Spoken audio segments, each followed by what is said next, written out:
Today I'm going to be going over a decade's worth of Dead & Company pedal boards. We have at least one board shot that we are going to review from every year from 2015, the very first year of Dead & Company, to the Sphere Residency in 2024, covering kind of John Mayer's entire history of pedals with Dead & Company. Now, I'm not going to be covering every little change between boards and between different parts of the tour, or else we'd be here for like 5 hours, but I'm going to be covering the essentials and the best shots of John's rig that we have from each Dead & Company tour, and kind of discussing a few different changes and a few things, but certainly all of the fundamentals and core things that we've seen him use throughout the years. All right, let's just get right on into it and waste no time. This first shot you're looking at here is from Madison Square Garden, November 7th of 2015. Really the beginning in terms of John's Dead & Company pedal boards. Now, the setup here very much reminds me of the Born and Raised in Paradise Valley eras, because the setup has what I like to call a sidecar or auxiliary pedal board that had some wah pedals on it and just some things that weren't on the main rig in front of him. So on the first pedal board, we have two Boss TU3s for the acoustics. You can see the top one is labeled acoustic tuner, bottom one is labeled spare acoustic tuner. Then we have the Ernie Ball volume pedal junior, as well as the RMC8 equalizer, continuing on kind of from the 2014 rig as well. So you can kind of see the crossover here between everything. Now you can actually tell as well that the signal chain going from the RMC8 goes right into the TU3 for the electric guitar. So that's kind of a signal chain there in case you're curious. Then we have a Keeley Katana version 1 on top of the PRS JMod prototype amp channel switcher. It's very weird how this was set up there and they made it fit on there, but it's on top of the channel switcher. So it's just kind of interesting. And at this time point, the JMod wasn't actually a production amplifier. They were testing prototypes. So the amplifier wasn't in its final stages that John was using, but they had a channel switcher for those prototypes. Then we have the Ibanez TS10, followed by the Electro-Harmonix Qtron Plus, the Boss OC3, then moving up actually from the Boss OC3 to the next pedal. It's a 3-in-1 pedal from Keeley Electronics, and this thing is one of the coolest pedals I think that John has ever used. In I believe around 2006, Robert Keeley made a few prototype tone workstations that would eventually kind of become the more production version that I'm sure you guys are a bit more familiar with.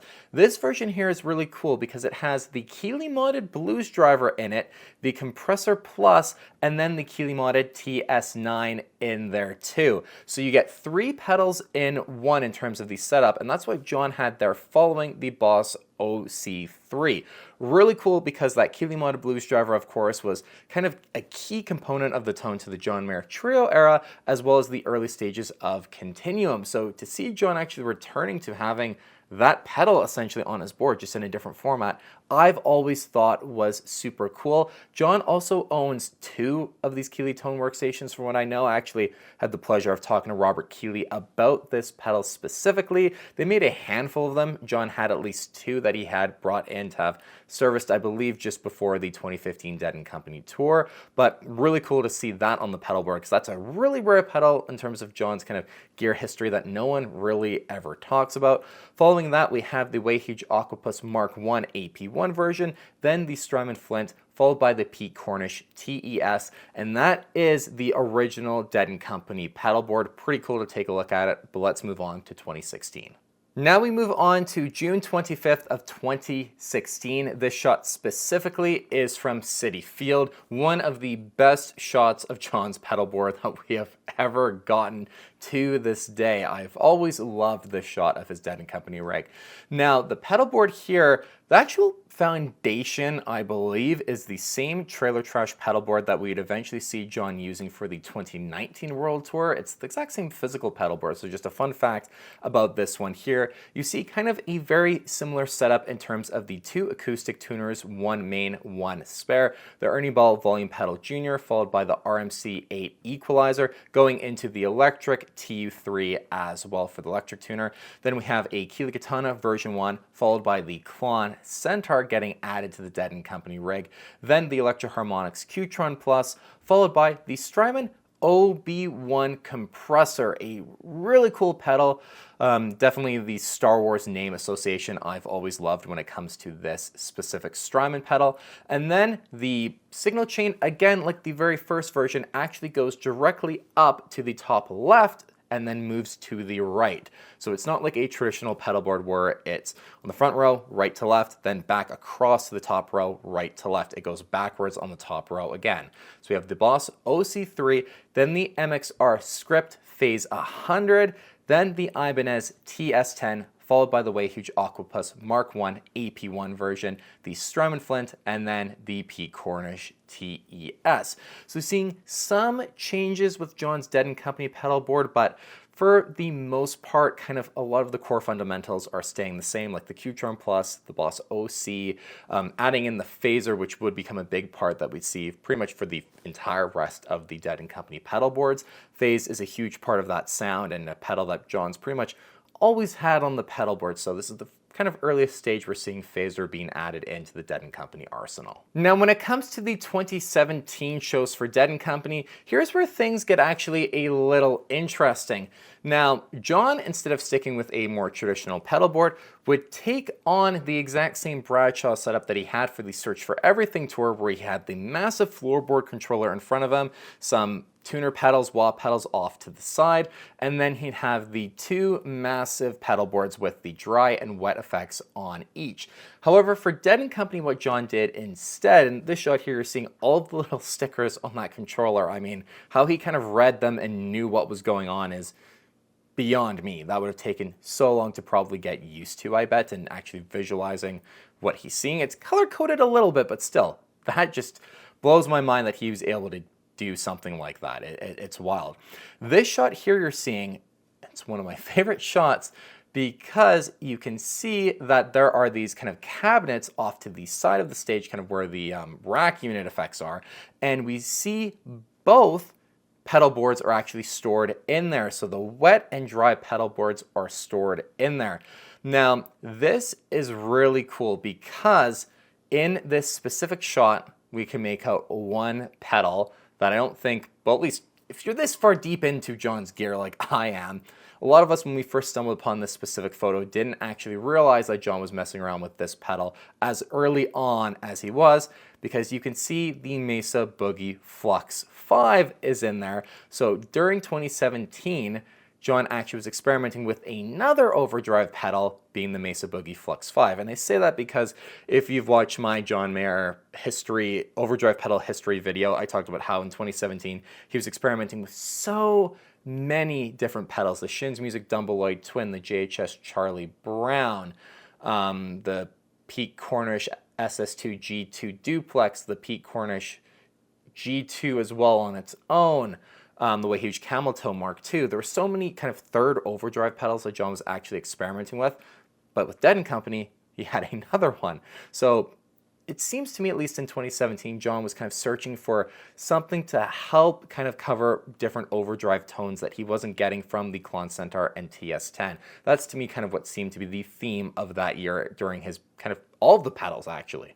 And this shot that you're looking at here now is from the sound check of the Madison Square Garden show on November 14th of 2017. The reason why I'm bringing this one up here is because I think it was around this time frame that maybe John got all of the kind of new Mesa Boogie pedals, where there was the throttle box with the EQ, the Flux 5, and then just the 5-band graphic EQ that he was kind of, okay, let's test these out and see what I think of them, because the pedal that John has kind of just in front of him on the floor, that must just be wired in, I think, between the amps and the controller, or maybe first in front of the guitar.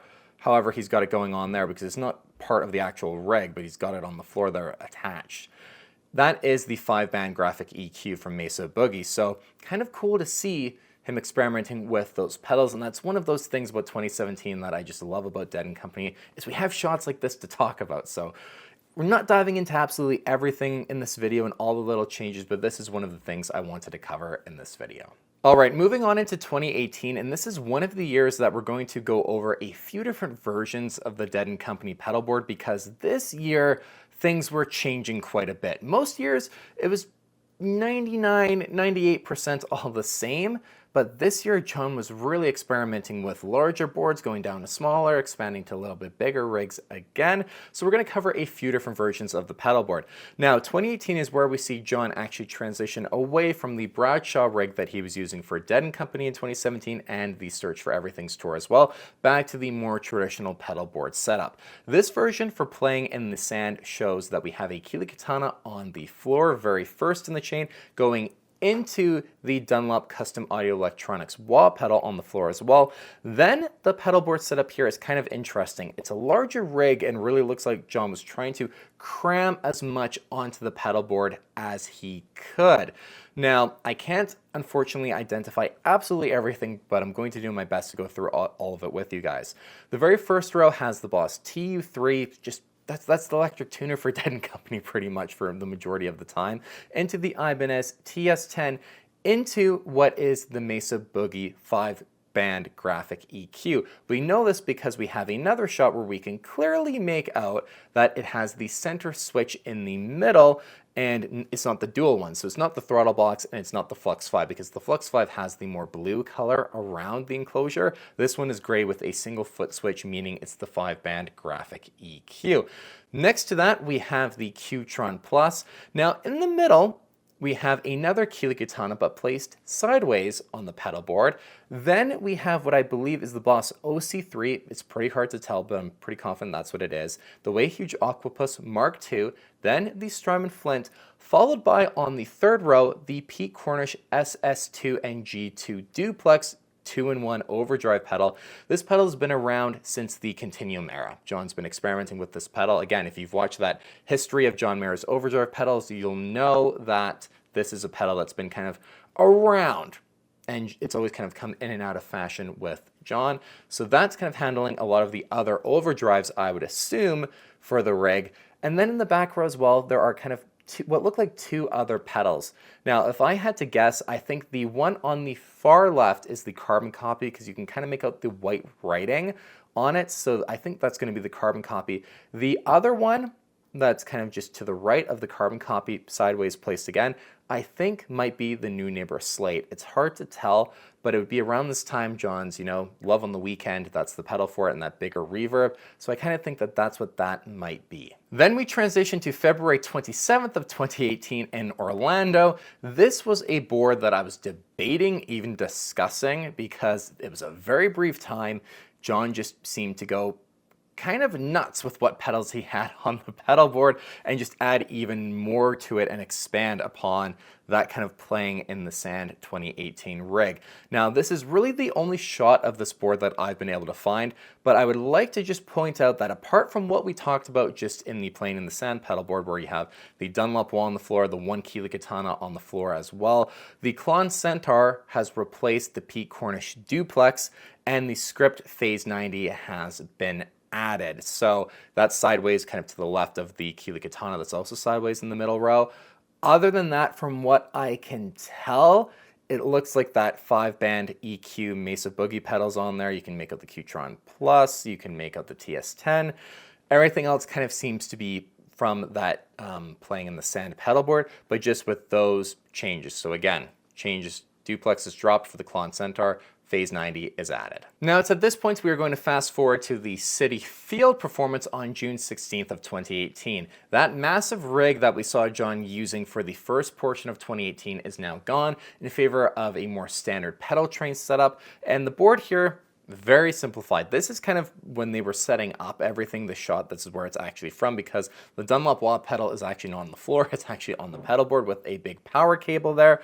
But we have the Boss TU2, the Klon Centaur, the Ibanez TS10 with the Qtron Plus, followed by that Dunlop Crybaby Custom Audio Electronics wah pedal, the Boss OC3, the Way Huge Octopus Mark II, the carbon copy, which is why, again, in those earlier shots of the board, I figured that's what John was using, because, again, the kind of 3-knob layout with the more white writing on the dark enclosure lines up. So I'm assuming carbon copy carried over, and the Strymon Flint.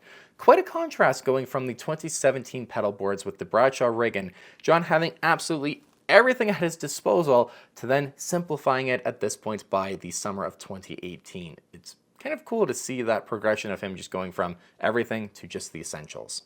And now we're going to move forward just a little bit ahead into August of 2018, and this is kind of the final 2018 version of the pedal board.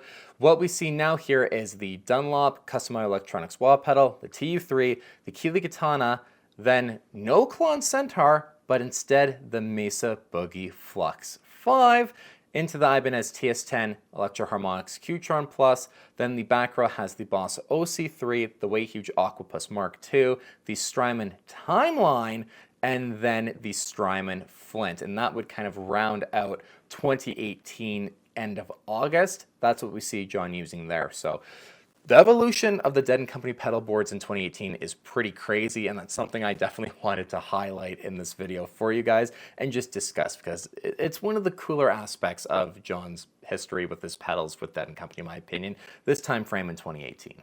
And then this brings us along to 2019, and this is another just absolutely phenomenal shot of John's pedal board that we have from Jay Blakesberg. I wish we'd get more shots of John's boards like this one here. This board that you're seeing now is essentially the 2019 pedal board. If you're thinking of Dead & Company in 2019, this is the board that you are going to, think of, and these are the pedals that you would most likely associate with the tones from this year. Few changes here that we'd see, some modernization, I would say, in terms of the pedals that John is actually using. Mainly the first two being the exotic XW1 now replaces the custom audio electronics wah pedal. Then the TC Electronics Polytune 3. I could not say Polytune for the life of me there. You can tell it's the 3 because it's got the bona fide buffer kind of in the bottom right of the pedal. Into the Keeley Katana version 1. Ibanez TS10 will follow into the Klon Centaur this time, so the order of those drive pedals changing up a little bit. Then we have the Electro-Harmonix Qtron Plus, and this time as well we see that the Boss OC3 in the back row is actually in the effects loop of the Qtron Plus as well. So a change there, instead of having it inline, now it's in the effects loop of the Qtron. Then going back over to the right side of the pedal board, we have the acoustic TU3. Then we have the channel switcher for the overdrive special that John was using, as well as the Script Phase 90. The Strymon Volante would become kind of the main delay pedal for the 2019 Dead & Company tours. Then the Strymon Flint as well to round out the core version of the 2019 pedal board. Now, when it comes to the 2019 Dead & Company pedal boards, there is one effect in particular that John seemed to really be experimenting with, and even in 2018, you could make the argument that it's a sound he was kind of trying to search for. Because in this shot here, and this is from July 6th of 2019, you see that the Strymon Volante was dropped in favor of the Strymon Brigadier. So a change there in terms of the delay pedal, but everything else has stayed the exact same. And then by November of 2019, you would see the Province Chrono delay would be added instead of the Brigadier and the Volante. I think John was using the Brigadier, from what I can tell, just a little bit, then the Volante came back, and then the Chrono delay was replaced, was what replaced everything again. As well, on the back row in between the Strymon Flint and the Boss OC3, because now John had a little bit more space with removing the Volante, he would add the Smoky Signal Tubeless Overdrive, one of the most mysterious overdrive pedals that John's ever used, because the context of it doesn't, it's very hard to understand exactly why it was there and what it was doing. It's been in John's rig really since the Continuum era. He's been experimenting with this overdrive pedal, but what exactly he's used it for, it's so difficult to say, because I've never once seen footage of him actually using it. So who knows? But that pedal would make an appearance for the kind of end of the 2019 Dead & Company pedal board. Now, the only other change for this end of 2019 pedal board that we would see is also the Wayhuge Aquapus Mark II would make another return as well. So John did drop the Volante in favor of a combination of the slapback from the Aquapus and the Providence Chrono delay. Very much modern John Mayer delay tones. And this version of the pedal board would continue into really the only Dead & Company performances of 2020, because well, it was 2020. And then we have the Playing in the Sand pedal board as well. Now, the pedal board like I said, pretty much transfers over except for one change this time around. The Keeley Katana is dropped in favor for we're seeing the very first time the exotic super clean being used by John in terms of the Dead & Company context. Squeezing, making with space, it's a smaller pedal and everything, and it makes some sense, but that's what we're seeing added there. What's also interesting too is that the blacked out Klon center that we'd see John using would also be added by this point as well. Kind of this transitionary period, end of 2019, summer of 2019. That gets added into the mix at some point, and then that's what we're seeing from here on out. So in some of these shots here, you're looking at, you actually see that blacked out Klon center, but the rest of the pedal board stays the same with the Exotic XW1, followed by the Super Clean from Exotic as well, into the TS10, into the blacked out Klon center, Electro Harmonix Qtron Plus, followed by then we have on the top row, we have that that acoustic tuner from Boss, the TU3, followed by the channel switcher for the Dumble ODS, the Way Huge Octopus Mark II. Then we have the Phase 90 Script Edition, followed by the Providence Chrono Delay. Then we also have the Strymon Flint, as well as the Smoky Signal Tubeless Overdrive, and then the Boss OC3. It's a lot we're going over in this video, and it's going to be pretty long, I feel like, as it is, because I've been filming for a while and we're only into 2020. Luckily 2020 is very short, but that's the 2020 version of the pedal board and all of the pedals on it. All right, so 2021 is where I'd say in terms of the pedals that we see John using, a lot of the mainstays until present day really get added on, and we kind of see that continue on until that Sphere Residency. We have the Exotic XW1 on the floor, the Polytune 3, the Boss OC3, the Exotic Super Clean, the JHS Box It Later is introduced, and that was a fun time trying to figure out exactly what this pedal was, and it's essentially a dumbulator in a pedal format. It's got like a booster as part of the circuit, the effects loop with the blend capabilities as well. It's multi-purpose, what this pedal does, followed by the JHS Prestige, the Ibanez TS10, the blacked out Klon Centaur, the 29 pedals Una, the Electro Harmonix Qtron Plus, the Way Huge Octopus Mark II, the Script Phase 90, the Providence Chrono Delay, and then the Strymon Flint, and of course the TU acoustic tuner as well on kind of the top right. Now, with this version of the pedal board, there are a couple of things to keep in mind here. As I mentioned, the Box It Later has an effects loop, and we know the Qtron Plus has an effects loop. Both of them appear to be being used. What combination exactly this was all happening in, it's very hard to say. Like, for example, was the Phase 90 in the loop of the Box It Later, and then the OC3, which we know has been in the loop of the Qtron Plus before, is that in the Qtron Plus loop again? It's very hard to say what is going on here, but speculation aside, there's something going on there. It's very hard to say. What I mentioned is what I probably think is most likely, though. Now, as far as any other changes for 2021, there's really only one kind of series of changes that I feel like is worth mentioning in this video. There was an Ernie Ball volume pedal that was on the floor as well at times, as well as the Moog EP3 expression pedal for the Strymon Flint. But the main changes here were that the Phase 90 was moved to being placed sideways, kind of in a third row position, and the Hammond Leslie G pedal was placed there instead. This is September of 2021, and John would be using that for some rotary effects, but then that pedal by October would be replaced by the blacked out Boss CE2 instead. So those are kind of two notable changes that John did in the later part of 2021. The rest of the board stayed the same.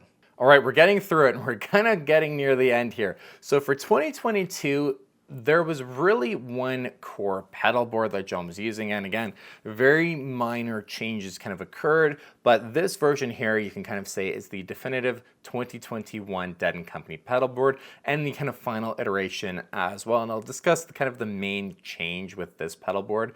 That is the reason why we're not really discussing any other version of it. So we have the Ernie Ball volume pedal on the front row. Again, by the way, this is that big trailer trash pedal board making a return. So we have 3 full rows finally. We're not trying to squeeze pedals in sideways or, kind of cheekily do some Tetris with pedals to make them all fit. No, we're just going to the full-blown 2019 World Tour rig again, kind of in terms of size, and this is really what we see John stick with now until true present day with Dead & Company. He was going flat out with the pedals from here on out in 2022. So the Ernie Ball volume pedal, followed by the Exotic XW1 Wah, TC Electronics Polytune 3, the Ibanez TS10, the Exotic Super Clean, the JHS Box It Later, the JHS Prestige, the Mesa Boogie Flux 5, the Moog EP3 expression pedal for the Flint. And by the way, I forget if I've mentioned, the Moog EP3, we believe, is for the trem.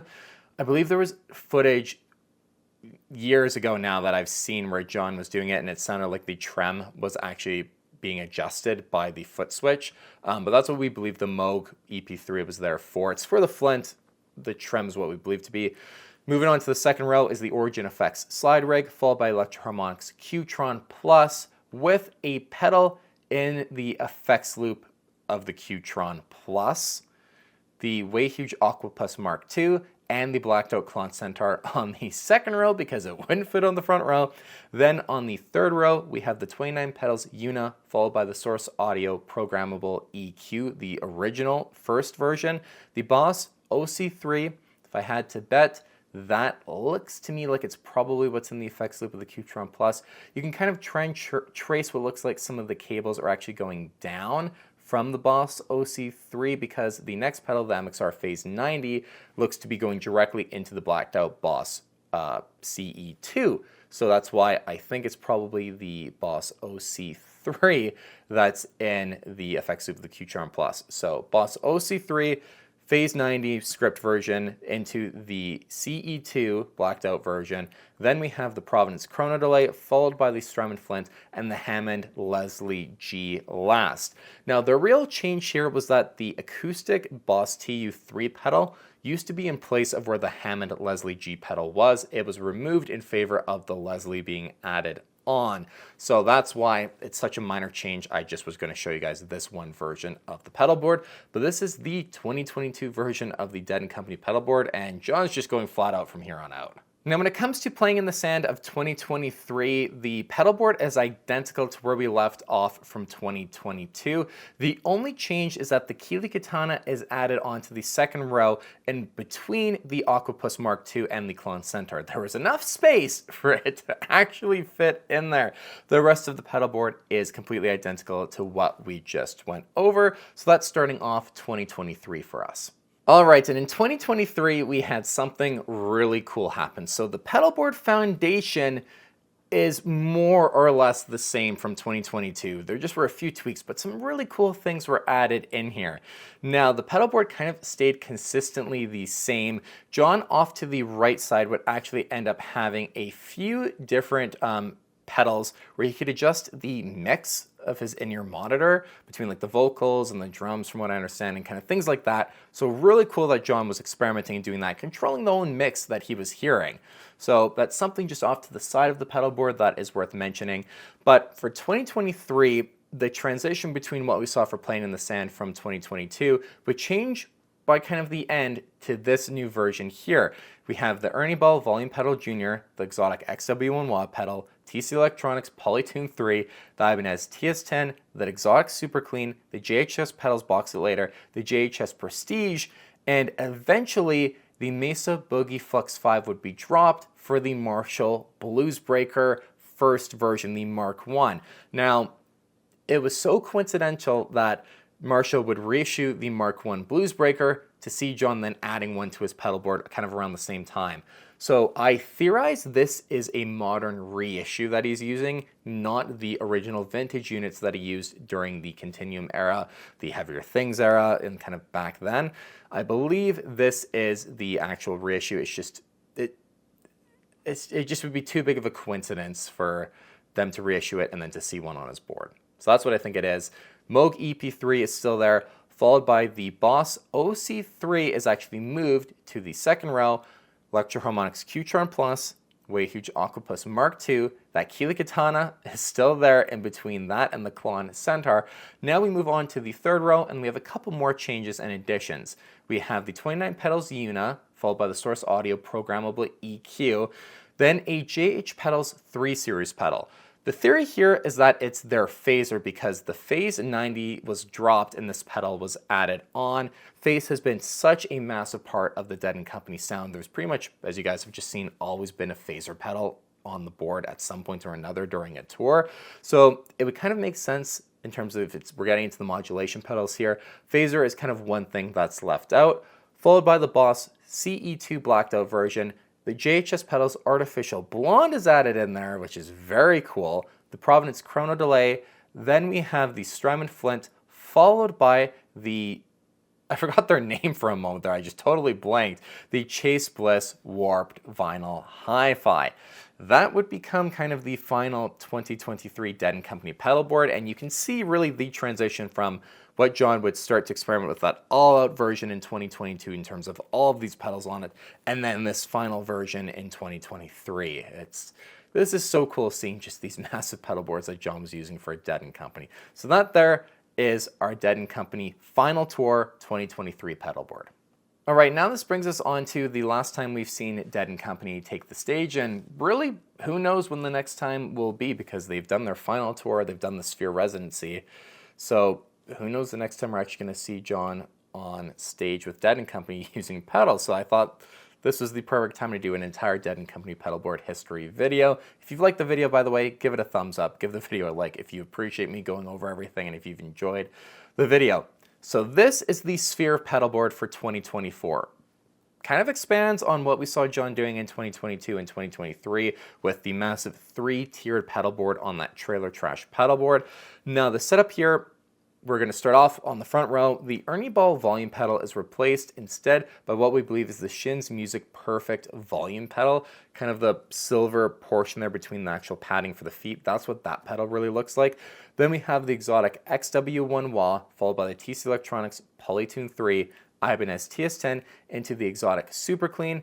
Then we have the JHS box set later again on there. Then this time instead of the JHS Prestige, we see the exotic Super Sweet Booster because it's the all red enclosure, followed by what we believe is the Origin Effects slide rig, and then that Moog EP3 expression pedal. Then on the second row, it's really hard to tell what is there.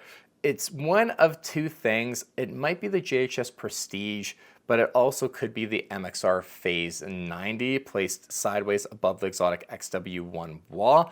I don't know, the orange color makes it look more like the Phase 90, but in terms of the sizing, I think maybe the Prestige booster is there instead.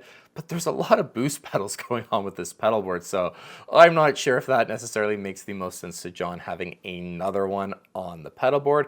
We then have the Boss OC3 in the main kind of component of the second row, followed by another exotic Super Clean, then the Electro Harmonix Qtron Plus, followed by the Way Huge Aquapus Mark II, and then the blacked out Klon Centaur.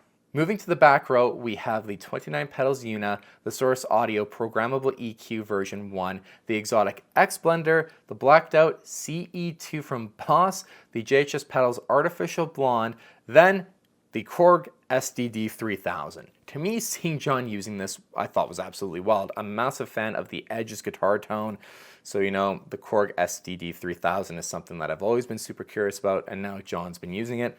I'd love to see him use it in the future with his own tour. I think that'd be crazy to see him using just such an insane delay pedal like that. But then last, the Strymon Flint.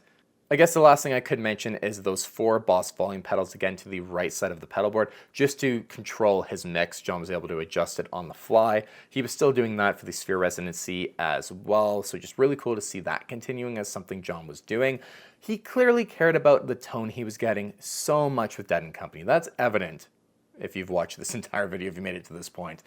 Everything from terms of the pedals, the selection that he was doing, changing things in and out, experimenting a lot with overdrive tones, delay tones, modulation tones, adding in the ability to do 4 different mixes for his actual own mix and blend it himself. That's insane. And props to John for, you know, the proof is in the gear and how often it changed in the experimentation. He was having a lot of fun, and he obviously cared a lot about the tones that he was getting for these performances. So thought it would be really cool just to take a look at all of the Dead & Company pedalboards in the main versions. Like I said, we didn't cover absolutely everything in this video. It's probably going to be long enough as it is, but I thought it'd be fun to kind of go over a decade's worth of Dead & Company pedalboards in this video. If you enjoyed it, again, please leave a like on the video, and any other video topics, any other things you guys want to see me talk about in terms of John's gear, let me know as always in the comments down below. Thank you so much for watching, especially if you made it to the end. I appreciate you. Take care, everyone, and I'll see you on the next video.